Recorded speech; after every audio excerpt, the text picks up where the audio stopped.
Bueno, un poquito más gordito, ¿no? Pero saludable, hermano. Saludable. Ustedes saben que cuando uno se casa ya comienza a cambiar, ¿no? Algunas cositas, ¿no? Comienzas a madurar un poquito más. Ya no eres tú solo, sino son tus hijos también y tu esposa. Ya no tú no piensas, vamos a decir que voy a comer, sino que vamos a comer, ¿no? Entonces, hay cositas que cambian cuando uno se casa. Yo doy gracias a Dios porque tengo mi pequeño, y como ustedes saben, hermanos, mi pequeño es obra de un milagro de Dios. Y nosotros no pensábamos tener más, porque a Dios le pedimos uno, y bueno, Dios nos concedió uno. Y bueno, el Señor quiso a esta hora darnos otro varoncito, y estoy contento por eso, porque vamos a tener otro varoncito, y doy gracias a Dios porque el Señor sabe, hermanos.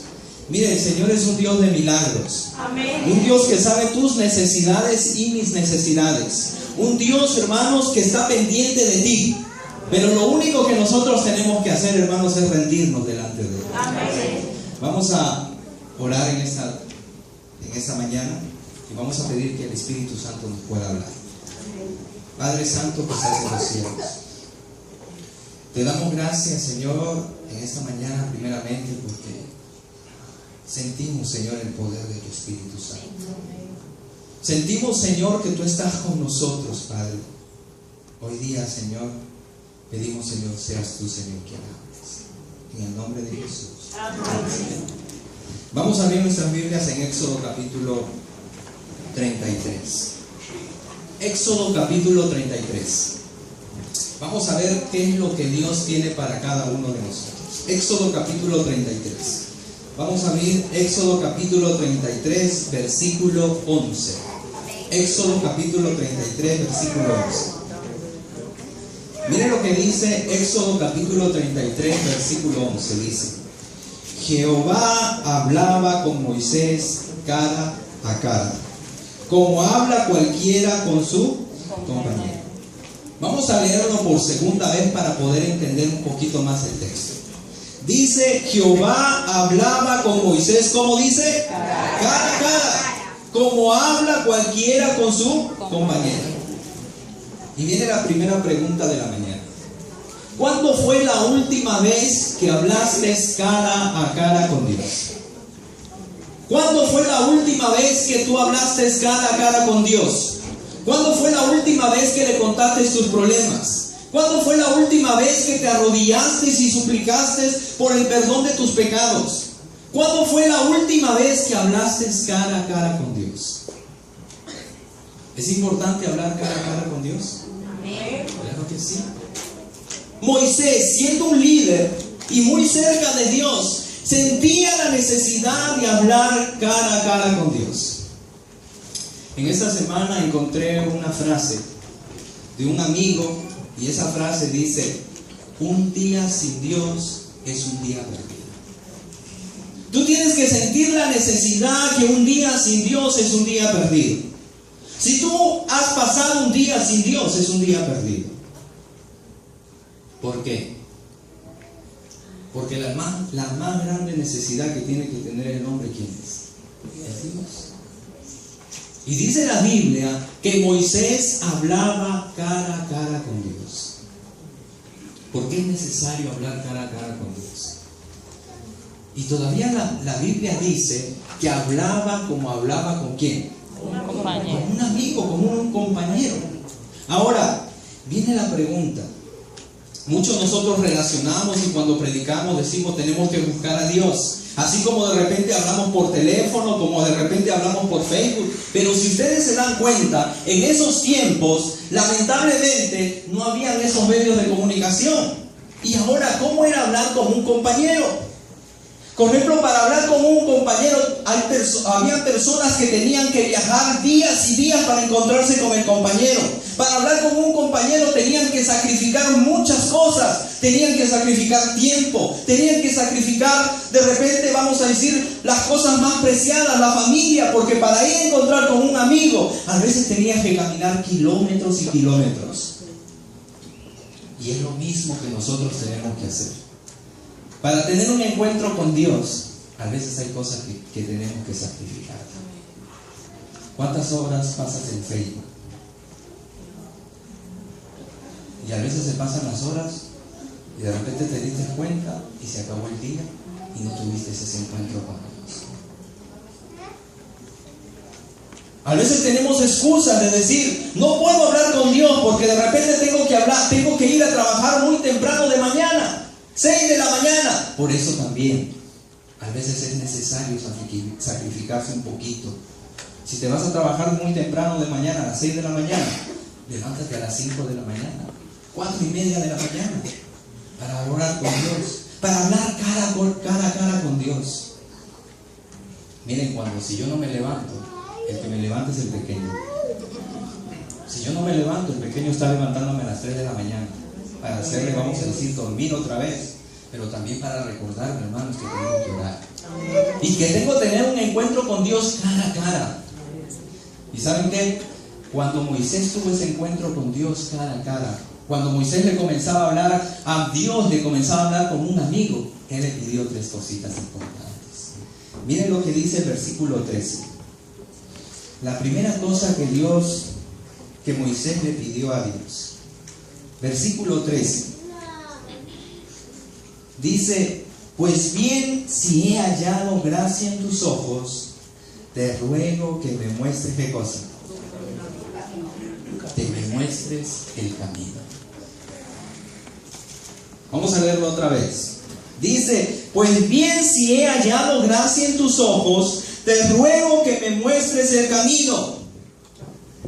¿Por qué es necesario decirle, Señor, muéstrame el camino?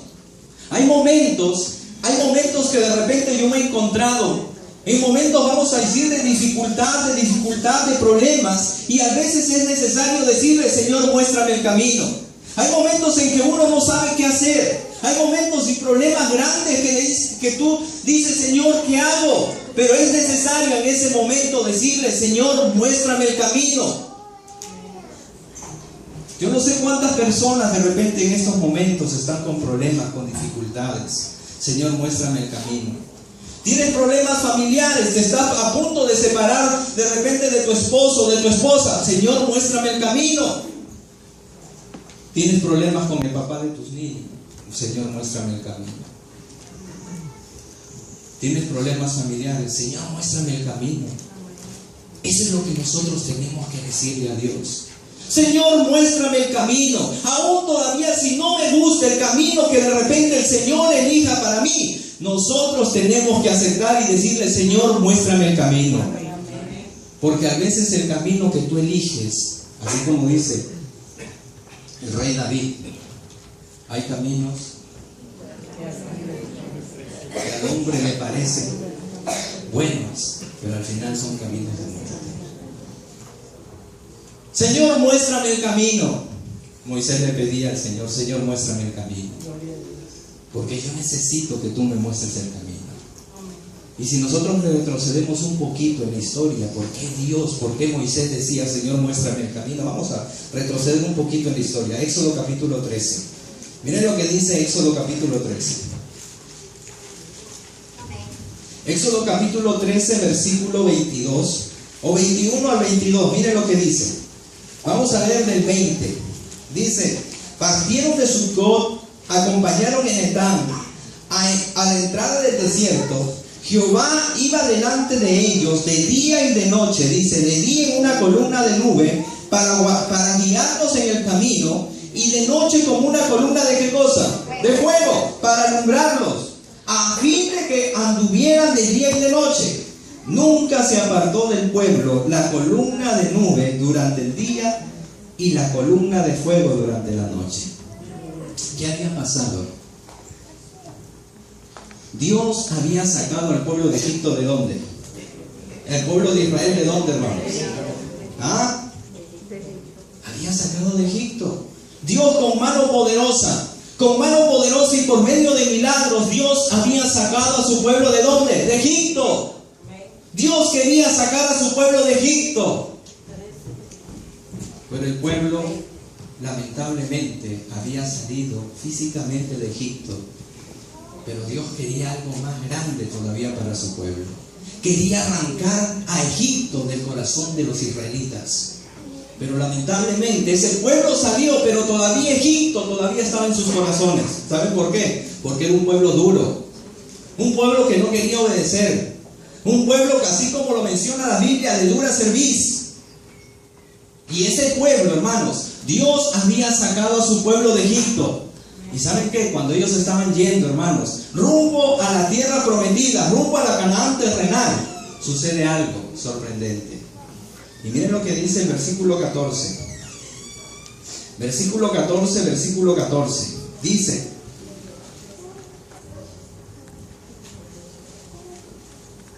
Jehová peleará por vosotros y vosotros estaréis tranquilos. Ahora, ¿por qué Dios le dijo al pueblo de Israel, hermanos? Jehová peleará por vosotros. ¿Saben por qué? Porque cuando el pueblo de Israel estaba saliendo, hermanos, de repente se encontró con un problema grande, un problema imposible, hermanos, para solucionar. De repente, cuando el pueblo de Dios estaba caminando, delante de ellos se encontró ¿con quién, hermanos? Con el Mar Rojo. Pero todavía la Biblia dice, hermanos, que atrás de ellos, ¿quiénes estaban, hermanos? El faraón con todo, vamos a decir, ¿con quién? Con todos sus ejércitos. Pero al lado izquierdo también, hermanos, estaba Baal-Zephón, que era una montaña inmensa, de repente una montaña rocosa, difícil para escalar. Y a la mano derecha también había otra montaña, hermanos, Pijat-Jirón, que también era otra montaña, hermanos, difícil, hermanos, de escalar. En otras palabras, el pueblo de Israel, hermanos, estaba en un problema grande. Su pasado lo perseguía. Y su futuro estaba incierto. Porque adelante, hermanos, solamente estaba ¿qué cosa? El Mar Rojo. Y en ese momento, hermanos, el líder Moisés pide otra vez: Señor, muéstrame el camino. Pero qué difícil, hermanos, es para el pueblo de Dios recordar lo que Dios un día hizo por ti. Recordar los milagros de Dios. Muchas personas se van de la iglesia, muchos jóvenes están saliendo de la iglesia y allá afuera de la iglesia se han olvidado de los grandes milagros que Dios ha hecho. Un día una jovencita me decía: pastor, si Dios hace un milagro conmigo, yo nunca voy a dejar la iglesia. Y Dios hizo el milagro.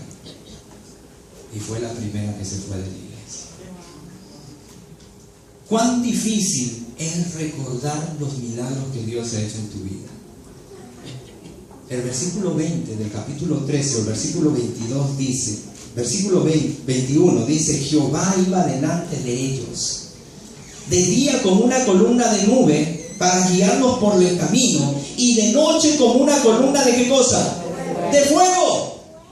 ¿Ustedes alguna vez, cuando han ido a sus trabajos, cuando han ido, vamos a decir, de repente de paseo, de repente de campamento, ustedes han visto una nube, vamos a decir, de día, que significa la presencia de Dios, y también una columna de fuego en las noches? Ustedes no han visto nada de eso. Pero el pueblo de Dios sí había visto. El pueblo de Dios había palpado la presencia de Dios. Pero aún todavía seguía dudando del poder de Dios. Y miren lo que dice el versículo 22. Dice: nunca se apartó del pueblo la columna de nube durante el día. Subrayen esa palabrita, nunca. Dice: nunca se apartó la presencia de Dios, hermanos. Nunca se apartó la presencia de Dios. Pero como este pueblo, hermanos, duro, todavía seguía dudando, hermanos, del poder de Dios. El pueblo, hermanos, que había visto, hermanos, descender, hermanos, esas plagas del cielo. El pueblo que había visto, hermanos, descender fuego del cielo, seguía dudando de los milagros de Dios, del poder de Dios. Y nosotros todavía, hermanos, todavía seguimos dudando del poder de Dios. Seguimos dudando de lo que Dios puede hacer en nuestras vidas. Por eso es necesario decirle: Señor, muéstrame el camino. Y cuando el pueblo de Dios, hermanos, estaba en esa dificultad, Adelante estaba el Mar Rojo, atrás estaba, hermanos, el ejército. Al lado de ellos, en la izquierda, estaba una montaña, hermanos, Beal-Zephón. En el otro lado, hermanos, estaba otra montaña, hermanos. El pueblo no sabía qué hacer. Pero también la Biblia dice que un grupo de personas dentro del pueblo de Dios, hermanos, tuvieron miedo. Y ese miedo les ayudó, hermanos, para poder arrodillarse y pedir perdón a Dios. Pero lamentablemente también había otro grupo de personas en ese momento. El miedo también, pero ese miedo, hermanos, les hizo ¿qué cosa? Querer retroceder y regresar ¿a dónde? A Egipto. Tú te pones a pensar, ¿tú regresarías donde Dios te sacó? ¿Regresarías a ese lugar, hermanos, inmundo donde Dios te sacó? ¿Regresarías al dolor, al sufrimiento donde Dios te sacó? Porque donde no solamente había en Egipto, hermanos, era dolor y sufrimiento. Ahí tú no tenías libertad de nada. Aún todavía en este país todavía hay libertad. ¿Saben por qué? Porque tú todavía puedes elegir cuánto ganar. Tú todavía puedes elegir cuánto debo trabajar. Si debo trabajar 8 horas, 10 horas. Pero hermanos, en Egipto tú no tenías derecho absolutamente a nada. Tú no tenías derecho absolutamente a nada. Tú no podías decirle al faraón, oye, ¿sabes qué? Págame $20 la hora. Tú no tenías derecho a nada. Ellos no te pagaban absolutamente nada. Y si el faraón les ocurría, hermanos, que tú tendrías que trabajar 24 horas, tú tenías que pagarte 24 horas. Pero ese grupo de personas quería regresar a eso. Y todavía en la iglesia hay personas que todavía quieren regresar a la esclavitud. Quieren regresar a Egipto, porque ahí encuentran gozo y alegría. Por eso hay un grupo de personas que dicen, en la iglesia no hay gozo, no hay alegría. Pero no hay gozo y alegría, ¿saben por qué? Porque todavía no has tenido el encuentro con Jesús. Cuando tú te encuentras, tienes un encuentro con Jesús. Cuando tú tienes un encuentro cara a cara con Dios, la vida es diferente. La vida es diferente. Tú tienes alegría. Te gozas de tus hijos que están creciendo dentro de la iglesia. Gozas de tus niños cuando comienzan a contarte las historias de la Biblia. Ese es el gozo que da Dios, hermanos, en nuestras vidas. Y miren lo que dice el capítulo 14, versículo 14. En ese momento, cuando el pueblo de Dios no encontraba solución, Dios le dice de esta manera: Jehová peleará por vosotros y vosotros estaréis, ¿qué cosa? Tranquilos. No te preocupes de tus problemas, no te preocupes de tus dificultades, porque Jehová peleará por vosotros. Porque Jehová está en medio de todo, hermano. Jehová está al control de tu vida, de tus problemas, de tus dificultades.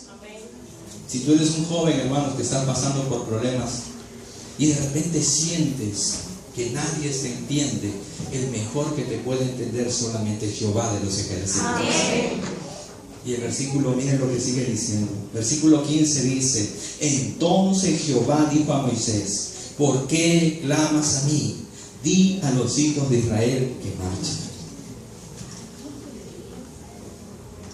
Eso era loco. Ese era loco, hermanos.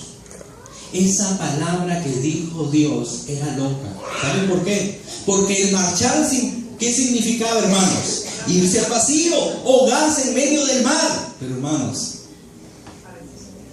a veces las cosas de Dios son locas. Para el mundo son locas. ¿Saben por qué? Porque el mundo no cree que estamos con un Dios de las cosas imposibles, hermanos. ¿Cuántos dicen amén, hermanos? Amén. Dios es un Dios poderoso, un Dios, hermanos, que está dispuesto a abrirte, hermanos, un sendero, hermanos, de gloria y felicidad. Pero solamente tú tienes que confiar en Él. Amén. Y cuando el pueblo de Dios confió, ¿saben lo que pasó, hermanos? Dice que vino un viento inmenso, hermanos. Y en forma de milagro, hermanos, dice que abrió, hermano, el mar rojo, hermanos, en dos partes, hermanos. Qué grande, hermano, es mi Dios, hermanos. Ese es el Dios, hermanos, el Dios que tú tienes y el Dios mío, hermanos. El Dios, hermanos, que tú tienes que confiar. El Dios que tú tienes, hermanos, que tener en tu corazón. Porque es un Dios de esperanza, un Dios de milagros. Ese es el Dios, ese era el Dios de los israelitas. Pero en el capítulo 33, hermanos, En el capítulo 33 del libro de Éxodo, Moisés estaba tratando con un pueblo que se había olvidado de los milagros de Dios. Un pueblo que se había olvidado de lo que Dios había hecho en el pasado. Un pueblo que se había olvidado, hermanos, de ese Dios todopoderoso.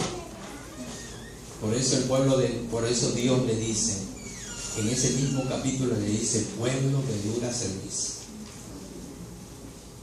Y Moisés pide, muéstrame el camino. Tú tienes que pedirle en esta mañana, Señor, muéstrame el camino. Yo no sé qué camino seguir, Señor, muéstrame el camino. Tengo problemas, Señor, muéstrame el camino. El doctor me ha dicho que mi problema no tiene soluciones, Señor, muéstrame el camino. Que el mejor camino es el que Dios te va a mostrar. Ahora, hay otra cosita que también pidió Dios, que pidió Moisés a Dios. Miren lo que dice el capítulo 15. Dice: Moisés respondió, si tu presencia no, ¿qué dice? No ha de acompañarnos, no nos saques de aquí. La otra cosita que pidió, hermano Moisés: Señor, quiero tu presencia. Ay, Señor, yo la verdad me gozo cuando veo esto, hermanos. Señor, quiero tu presencia. Hermanos, la presencia de Dios al pueblo de Israel, siempre estaba la presencia de Dios con el pueblo de Israel. Amén. Ahora, ¿por qué Moisés pidió la presencia de Dios? Miren lo que dice el capítulo 33, versículo 2 en adelante. ¿Qué es lo que estaba pasando, hermano? Miren lo que dice el versículo 2 en adelante. Yo enviaré delante de ti, dice, un ángel. Qué maravilloso, ¿no? Cuando Dios manda a sus ángeles, hermanos, para guardarnos a cada uno de nosotros. Nosotros estamos por caminos malos y Dios manda a su ángel. Y miren lo que dice: y echaré fuera, ¿qué cosa? Al cananeo, al amorreo, al heteo, al fereceo, al jebuseo. Y dice: subirás a la tierra que fluye leche y miel, la tierra que yo te prometí, donde no te va a faltar nada, pero yo no subiré, ¿qué cosa? Ay, Dios mío. Dice Dios: yo no subiré contigo. Ahora, ¿por qué? Miren lo que dice: yo no subiré contigo, sea que te destruya en el camino, pues eres un pueblo terrible. Qué maravilloso que Dios va a enviar su ángel. Pero Moisés no se conformaba con el ángel solamente. A veces nosotros nos conformamos solamente con el ángel. Y decimos, y desde pequeños nos han enseñado que cada uno de nosotros tenemos un ángel. Que el ángel nos guarda, que el ángel, hermano, está dispuesto a hacer muchas cosas por nosotros. Pero Moisés no solamente no se conformaba con el ángel, sino él quería, ¿qué cosa? La presencia de Dios, hermanos. Tú no tienes que conformarte con nada. Tú tienes que pedir